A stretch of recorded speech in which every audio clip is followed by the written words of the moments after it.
They thought prison would break him, strip him of power, strip him of fear. Instead, it did something worse. Taught him patience. And patience would cost Harlem more blood than violence ever did.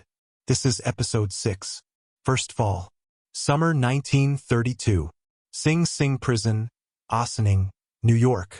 The iron gates closed behind him with a sound that echoed off stone walls built to break men. He was 27 years old.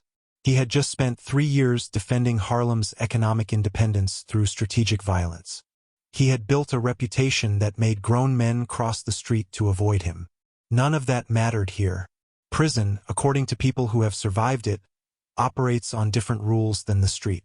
The skills that keep you alive in Harlem don't automatically translate behind bars.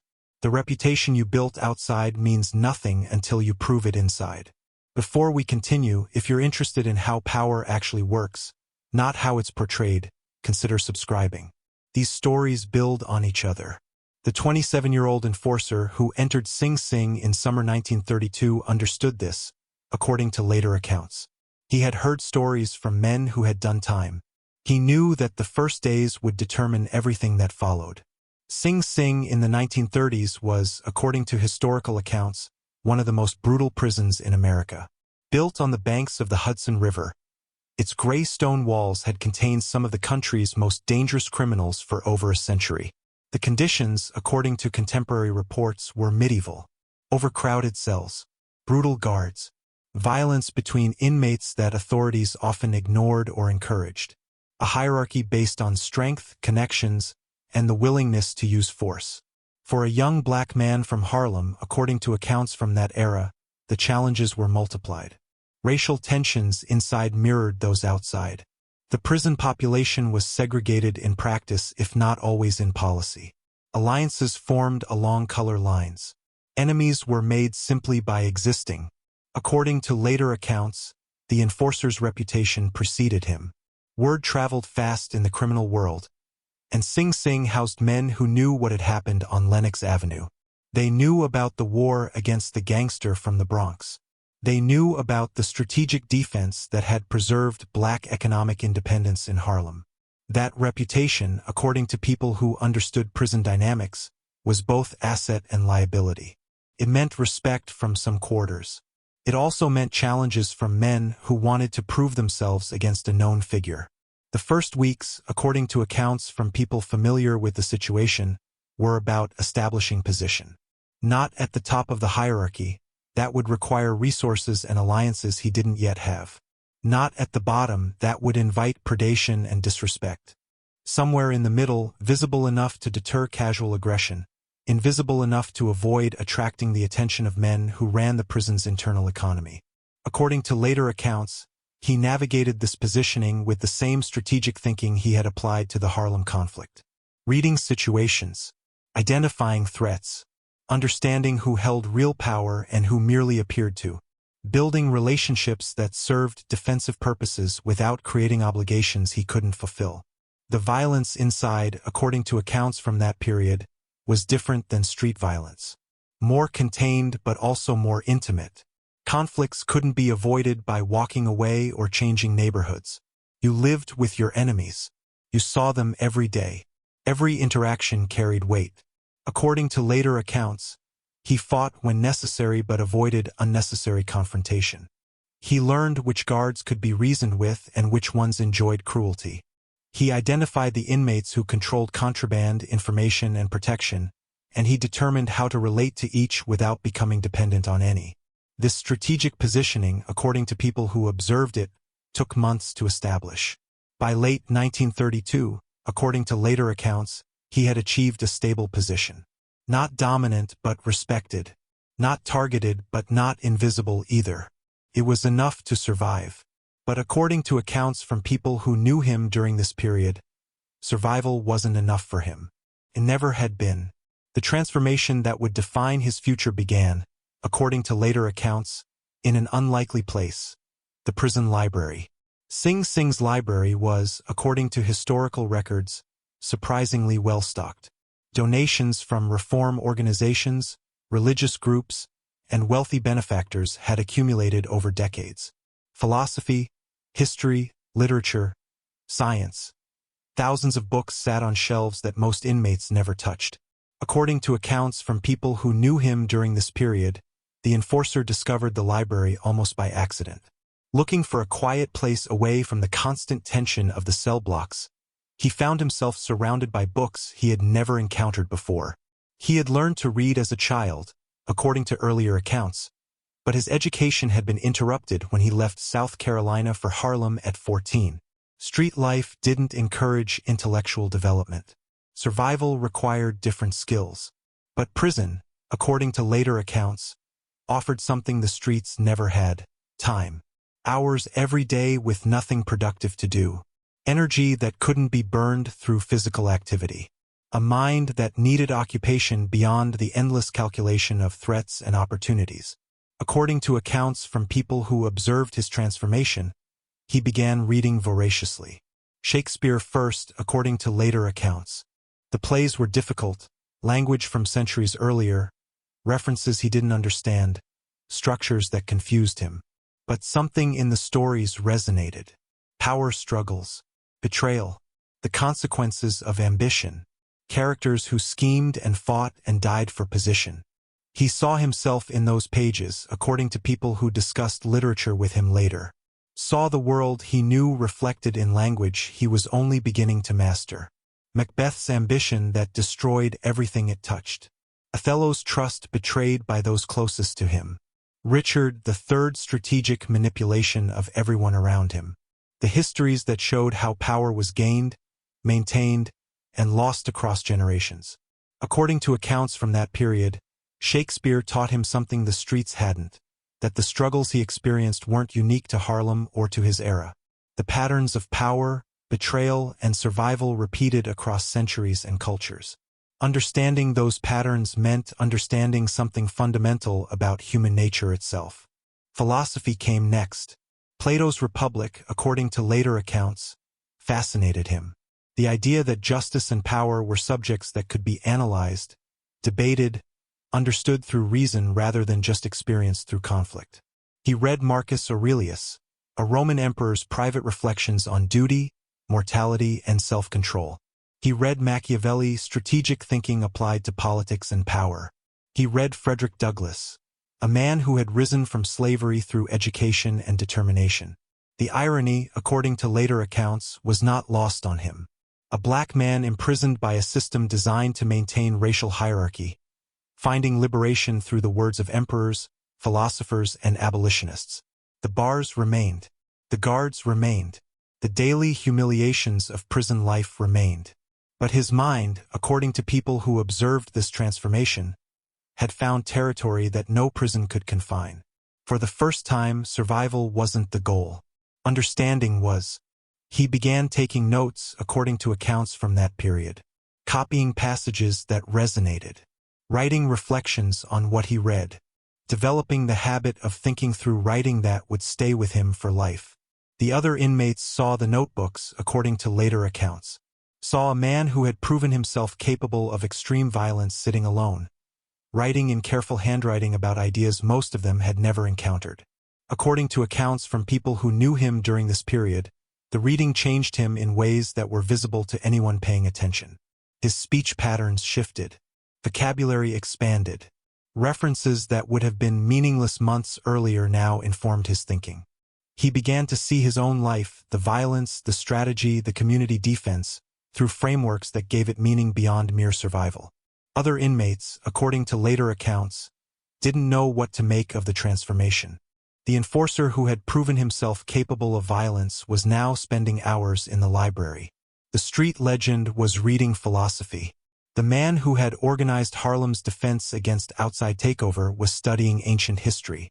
Some saw weakness, a man going soft, someone who had lost his edge and was retreating into books because he couldn't handle prison reality.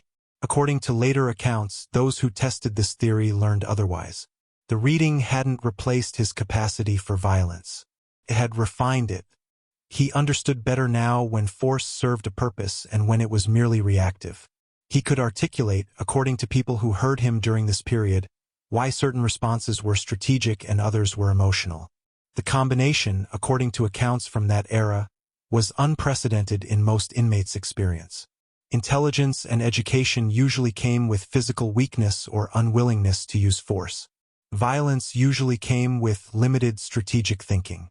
He represented something different. A man who could quote Shakespeare and break bones with equal facility. A mind that analyzed situations through philosophical frameworks and still made immediate tactical decisions when threatened. According to later accounts, this combination earned him a different kind of respect than he had known before. Younger inmates, according to people who observed the dynamics, began seeking his advice. Not just about prison survival, about life decisions, how to think about their situations. He became, according to accounts from that period, something like a teacher, an authority figure whose guidance was sought rather than imposed. The guards noticed too, according to later accounts, an inmate who could calm tensions, who other prisoners respected, who didn't create problems unless provoked. That was valuable to administrators dealing with an overcrowded, violent institution. According to accounts from this period, certain privileges followed. Better cell assignments, access to the library during restricted hours, small accommodations that made daily existence more bearable. He had learned to play the system, according to people who observed his adaptation. Not by submitting to it, but by understanding how it worked and positioning himself to extract maximum benefit with minimum compliance. Meanwhile, according to accounts from outside the prison, Harlem continued without him. The daily reality of Sing Sing, according to historical accounts, never allowed complete escape into intellectual pursuits. The violence continued. The tensions remained. The brutal conditions that defined 1930s prison life demanded constant vigilance. According to accounts from that period, he balanced both worlds with a discipline that impressed even the guards who watched him. Morning routines that maintained physical strength. Hours in the library that built mental capacity. Careful navigation of social dynamics that prevented conflicts while maintaining respect. The food was terrible, according to contemporary reports. Overcrowding meant disease spread easily. Medical care was minimal.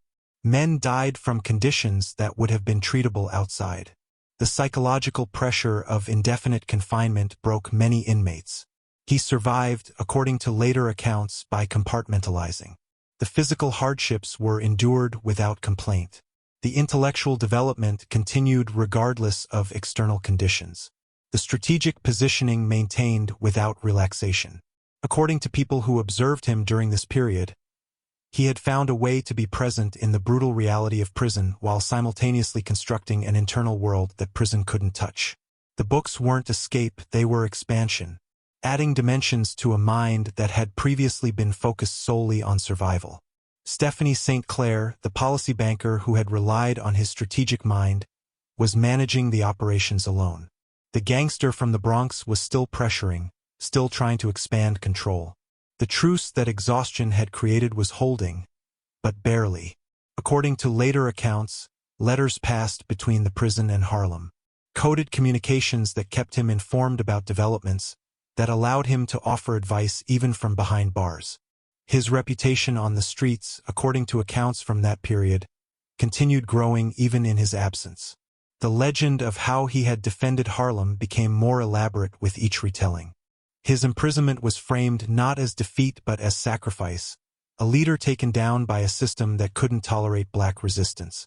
Whether this narrative was accurate, according to later accounts, mattered less than its effect. When he returned, he would return to a community that had elevated him from enforcer to symbol.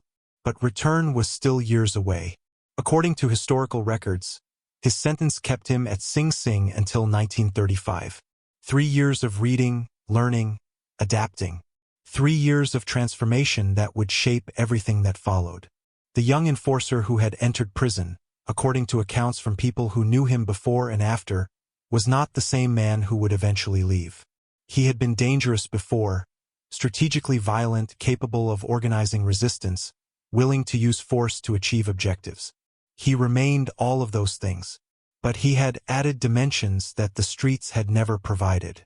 Intellectual frameworks for understanding power. Historical perspective on the struggles he was living through. Language and concepts that allowed him to articulate what he had previously only intuited. According to later accounts, he also developed something harder to define: patience. The streets had required immediate responses. Threats demanded quick action. Opportunities had to be seized before they disappeared. Everything moved fast, and hesitation could be fatal. Prison taught different rhythms, plans that unfolded over months or years, strategies that required waiting for conditions to change, the understanding that some victories couldn't be rushed. This patience, according to people who observed his later career, would prove as valuable as any other skill he developed. The ability to wait, to plan, to position for opportunities that hadn't yet emerged, these would define his approach to power for the rest of his life. By 1935, according to accounts from that period, he was ready. Ready to return to Harlem. Ready to apply what he had learned. Ready to become something more than the enforcer who had left 3 years earlier. The world outside had changed during his imprisonment. The depression had deepened.